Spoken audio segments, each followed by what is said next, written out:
തൃശൂർ വരാക്കര പുളിഞ്ചോട്ടിൽ മദ്യലഹരിയിൽ മകൻ അച്ഛനെ കുത്തി പരിക്കേൽപ്പിച്ചു. ഗുരുതരമായി പരിക്കേറ്റ പുളിഞ്ചോട് സ്വദേശി ഗോപാലനെ തൃശൂരിലെ ദയ ആശുപത്രിയിൽ പ്രവേശിപ്പിച്ചു.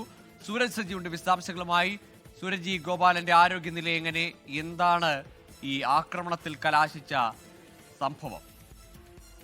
ഗോകുൽ, ഈ ഗോപാലന്റെ ആരോഗ്യനില ഗുരുതരമായി തുടരുന്നു എന്നുള്ളതാണ് നമുക്ക് തൃശൂർ ദയ ആശുപത്രിയിൽ നിന്ന് ലഭിക്കുന്ന വിവരം. എന്തായാലും ഗുരുതര പരിക്കുകളോടുകൂടിയാണ് ഈ ഗോപാലിനെ ഈ ആശുപത്രിയിൽ പ്രവേശിപ്പിച്ചിരിക്കുന്നത്. ഇന്ന് വൈകുന്നേരമാണ് ഈ കേസിന് ആസ്പദമായ സംഭവം നടക്കുന്നത്.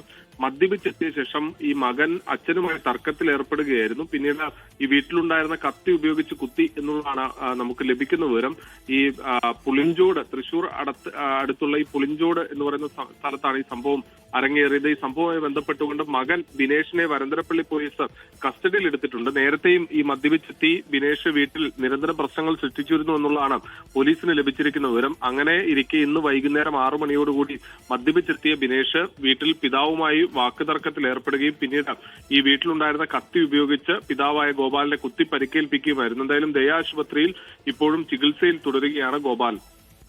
ശരി, സൂരജ് സജിയാണ് തൃശൂരിൽ നിന്ന് വിവരങ്ങൾ നൽകിയത്. ലോകത്തെവിടെയായാലും ഏത് സമയത്തും 24 വാർത്തകളും ഓഗ്മെന്റഡ് റിയാലിറ്റി പാക്കേജുകളും എക്സ്പ്ലെയിനറുകളും വിശദമായി കാണാൻ ഞങ്ങളുടെ യൂട്യൂബ് ചാനൽ നിങ്ങൾക്ക് സബ്സ്ക്രൈബ് ചെയ്യാം.